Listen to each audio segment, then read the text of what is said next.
Concerns about the Chinese tech giant Huawei have seen the firm banned from big projects in the United States, New Zealand and Australia.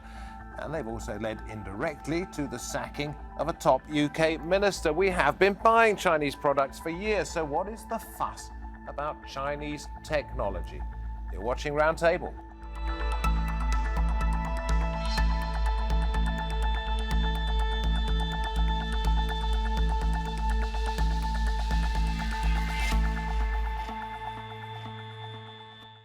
Hello and a very warm welcome to this edition of Roundtable from me, David Foster.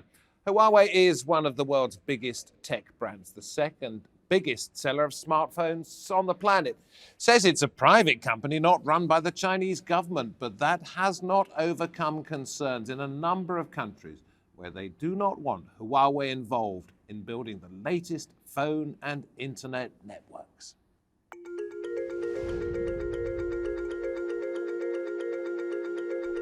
Chinese firm Huawei and its role in the next generation of communications has become an international issue.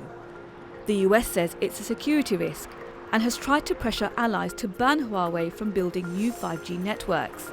Both sets of charges expose Huawei's brazen and persistent actions to exploit American companies and financial institutions and to threaten the free and fair global marketplace.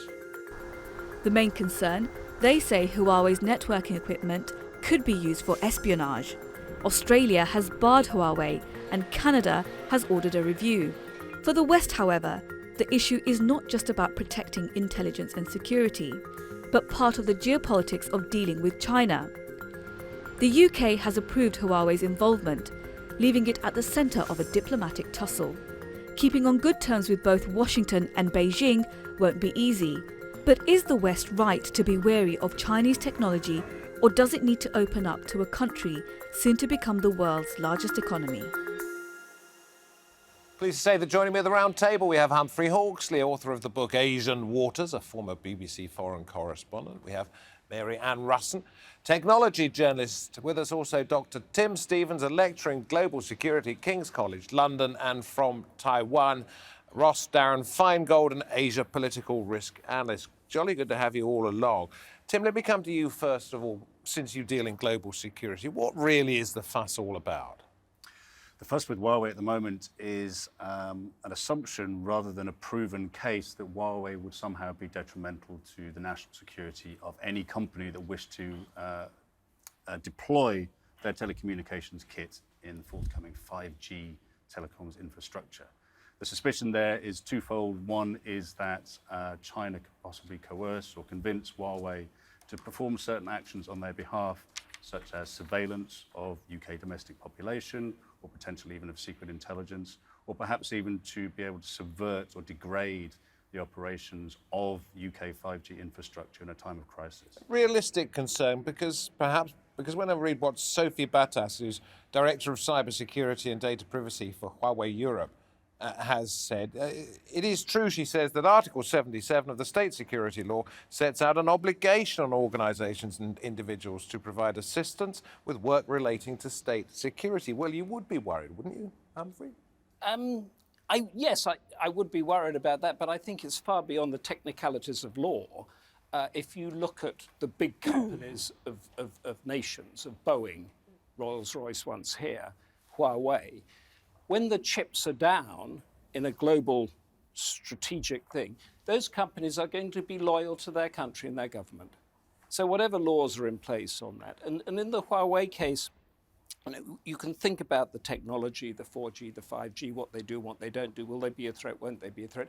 But the cat is now out of the bag in that this has become a political issue. Lots of technical things that we don't understand are now up on the political arena, and at the end of the day, China is a one-party authoritarian state, and we represent Western liberal democracy.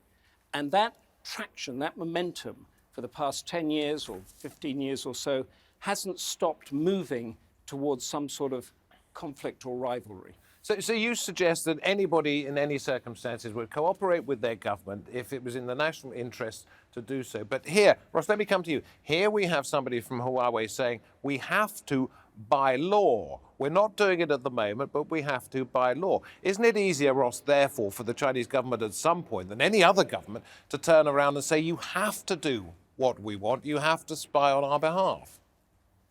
Well, the reality is that this does happen in China, but it also happens in our Western democracies as well. The difference is typically in our Western democracies, we have search warrants that are approved by judges, although we also know that sometimes our own security agencies are a bit cavalier about these things. But ultimately, the approach that governments will need to take is to either make the political decision that Huawei under no circumstances is palatable, or to impose the requisite security protocols so that they are comfortable using certain types of Huawei equipment in their networks. And there are things they could do, not only test the equipment, but have requirements that data must be stored onshore, it cannot be transferred onshore. We see the UK government going in the direction of this kind of solution, especially with the confidence that the UK government has with its own testing capability. Obviously, from the US perspective, the US is encouraging its allies around the world to simply refuse to allow any type of Huawei networking equipment for 5G under any circumstance. Okay, well, we'll get into the technical side of it, Marianne, in just a moment, if I may. But is this a fuss about nothing other than what Humphrey says? It's competing interest rather than a security worry. I would say it seems very clear from a technical point of view that it does feel that some of this is kind of politically motivated, and some of it might even be by US tech firms who feel that they're not getting in there. Because if you look at the biggest players in the world, if you want to build yourself a telecoms network, you're going to want the likes of Ericsson, you're going to want the likes of Nokia, you're going to want the likes of Huawei. I do not see you wanting the likes of Cisco high up in that list of people. And Cisco historically aren't very happy with Huawei, because they reverse engineered their technology for ages and then sold it to other continents. Does that mean stole? Yes. And that's actually been sorted out in US courts. Eventually, Huawei said, we would like to sell in the US. And Cisco said, what up? You've reverse engineered all our carrier switches. So they've paid the fines. They've paid money to settle those patent disputes. But, I would just say, just like with Hollywood lobbied the White House to crack down on online piracy. How do we not know that US tech firms are not lobbying the White House against their competitors? So what about when the UK's National Cyber Security Centre says this does pose a threat to national security? Are they just erring overly? Are they being overly cautious? I'd say it's overly cautious, because if you look at what all the operators are doing, right? The mobile operators themselves, the telecoms providers themselves are making a very clear stance. They're saying, we would very much like to use this Chinese company's technology, but also please bear in mind that when we build a network, we need lots of different pieces that come from many different players to make a network. We're not going to have, no network will ever be built with the technology only from one player. And are there safeguards, as has been suggested by Russ, that countries could put in place to allay the fears of those who say that there are threats here? Yes, and that's essentially what the likes of Vodafone and stuff are sort of saying, is that we have ways around this. Just because we use this one different bit, it's part of our infrastructure, does not necessarily mean that we're giving the Chinese government an in to our entire network. It doesn't quite work that way. But essentially, if Huawei is providing competitive technology that's really, really good, and they're giving it to you at a cheaper price, why would you? Because Nokia and Ericsson, we're told, would be a great deal more expensive. No. Well, they want everybody. The economies of scale, China has those. Yeah, but but the thing is, if you look at it, Ericsson and Nokia are two of the biggest infrastructure builders in the world. So you're going to all of the big guys when you want your network, because each of them does different bits of technology, and you're cobbling together a network, which is it's like a puzzle. Yeah. So essentially what the operators are trying to say is, if it is a puzzle, it's lots of different interlocking bits. So therefore, the Chinese government cannot get a straight doorway to our network. There's too many different bits that are interlocking. At the moment. But we'll leave that one hanging up there. This is a major sort of diplomatic balancing act, isn't it? If you happen to be sitting here in the UK, you don't want to upset the United States because you need trade deals with them perhaps in future because you're leaving the European Union. On the other hand, you don't want to, and you need their security cooperation. And you don't want to upset the Chinese because again you need them commercially for your future trade. And we're in a particularly vulnerable position on this. And it's not only Huawei. To give a sort of comparison, in the South China Sea issue, where the Chinese have built military bases that are technically illegal, the Americans are asking us to send our warships in there to patrol the South China Sea, whereas China is saying, well, if you do that, we're not going to give you such and such a trade deal, which incidentally you need after you leave the European Union. With Huawei, if you don't let us into your network, if you stop us, you're not going to get such and such a trade deal on it. So what has become, as you were saying, sort of this technical thing about putting together a very complex puzzle has become a political football. And if the US thinks it can build its 5G network, and I think there are 5 or 6 cities that have actually structured how they're going to do it without Huawei, why should we have to use Huawei? And the other issue of this is if it's about national security, if it's about the Five Eyes network that everybody talks about and nobody knows a lot about. This is the information sharing between Canada, United States, UK, Australia, and New Zealand. Very interesting. You had to explain it, you see, because we're told in the press, you know, the Five Eyes are saying this, Five Eyes are saying that, but exactly, it's the key Western English-speaking intelligence sharing network. If 3 of those governments think that Huawei is going to be dangerous, why are we going to buck that system and have Huawei into our... Yeah, but so it can't just be commercial, can it? It can't just be industrial jealousy here. There must be some real concerns if, as Humphrey says, you know, you've got major players in the intelligence community saying, don't touch it. Yes, and presumably they've all seen very similar intelligence. But there's probably a couple of points we can make about this. The first is the attitude towards risk, or the appetite for risk. And there is never no risk in the deployment of any information communications technology when it comes to security. The second is that in the UK, as is fairly universally acknowledged, we have a system of testing and auditing for Huawei products specifically that's been in place in this country for nearly 9 years, and actually has its origins going much further back than that, probably for 15 years. And that is overseen by the National Cybersecurity Centre, who, contrary to some belief, have not said that we shouldn't have Huawei on our networks. They've said we can have Huawei in part of our networks because we know how to manage that risk. But have they not also said it poses a threat? There is a threat there, but not necessarily a greater threat than any manageable. When they've done the auditing of these products, which they've done consistently for a number of years now, they've reported on hundreds of vulnerabilities in the hardware and the software that these networks require. Ross, you're nodding your head. Well, these concerns, as we've discussed, they do exist, whether with Huawei or other software or hardware manufacturers. The reality is, though, that China is increasingly seen as more than just an economic or strategic competitor, but increasingly, in many ways, it's seen as an enemy. It's seen as an enemy of human rights or religious freedom. It's seen as an enemy of following global trading rules, intellectual property theft being but one concern among many others.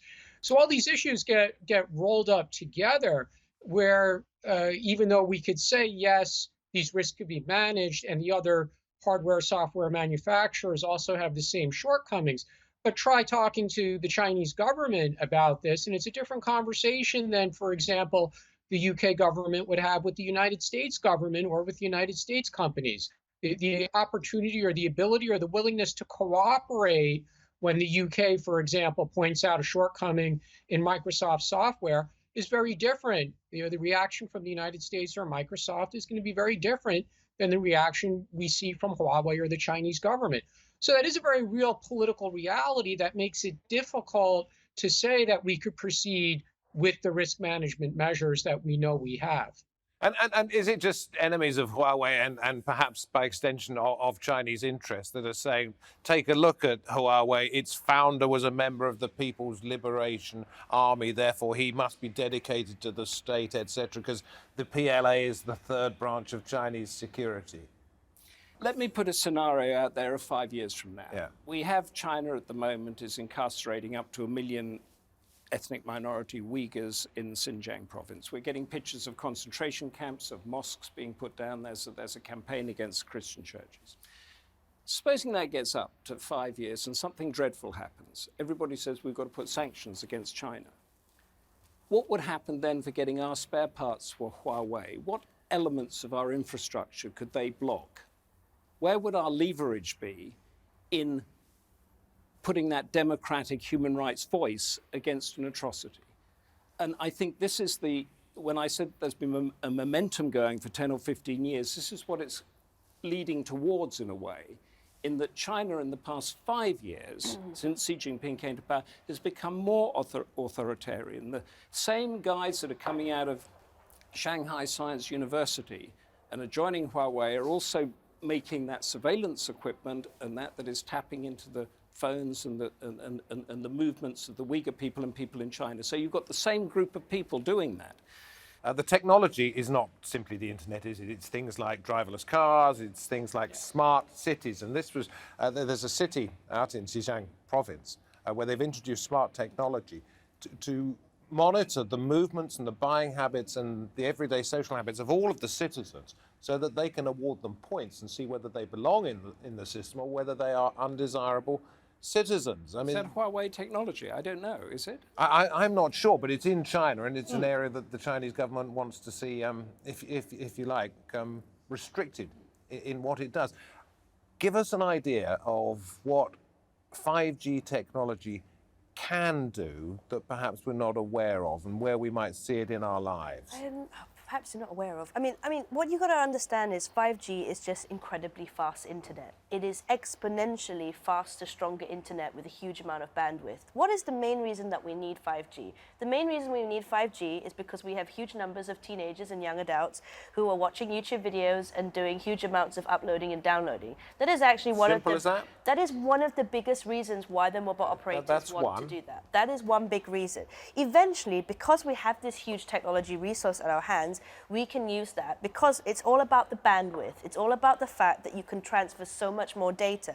So if you can transfer so much more data, the idea is eventually we could use that to transfer data from self-driving cars. So every time, so the cars can talk to each other on the highway. The car can send back a signal saying there's a big traffic jam. There's, we can exchange huge amounts of data per second, and the idea is if you can do that with a car, you can do that with buildings. We could use what about hospitals, for example, which in times of a national crisis would be absolutely vital? Could they be controlled by this and thereby hacked and shut down? That's not really how 5G works, you see. The idea of 5G... It's not how it's supposed to work, but if you turn it off, these things will stop because working. You have, remember, we've got fibre broadband, right? We've already got great landlined, sort of locked internet into buildings. Why do you need 5G? It's so that you can be portable, mobile, moving around somewhere, and huge amounts of data can be sent wirelessly over the air somewhere else.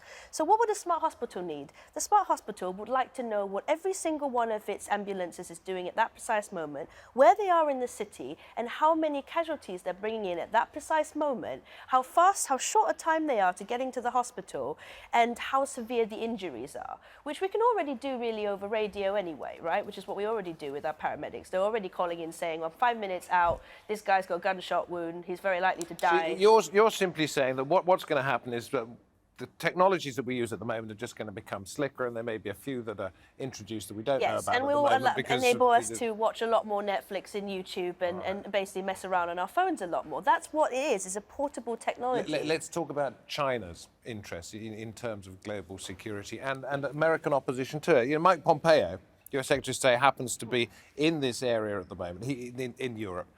He's warned against this technology, and I came across an article today in which it said he was also attacking China about what it was doing up in the Arctic, another area of expertise for Mr. Hawxley here, who's written a recent novel about that area. He says, do we want the Arctic Ocean to transform into a new South China Sea fraught with militarization and competing territorial claims? Your thoughts about the global security implications of what he's suggesting, first of all, Tim? I think the principal global security implication, obviously China is in a phase of massive expansion at the moment. is looking to try and influence and to shape economic and political and strategic affairs globally. And that's simply a fact. But what it's coming up against is the United States. The United States is its peer competitor. It's what Chinese strategy has been gearing itself towards pretty much since the end of Mao's reign in China, in terms of closing the gap between it and the United States. It is inevitably going to come into conflict with the United States across a whole realm of sectors. The principal global security problem from some people's perspective is that this might ultimately become a military confrontation or become a military crisis or a military tinged crisis, which is when, of course, this issue of Huawei would be writ large were we to have Huawei 5G kit in our networks. So, I mean, a lot of people are talking at the moment about the impending war between the US and China. Personally, I think it's incredibly unlikely. But that doesn't mean that it isn't a risk factor in the way that we think about these things. And of course, even if we don't reach the threshold of armed conflict, as we're seeing at the moment, there's a lot of stuff going on in that grey zone beneath that. And that's principally where we begin to talk about issues of cyber warfare, information warfare, economic warfare, and so on. Nobody's dying as a direct result of that yet.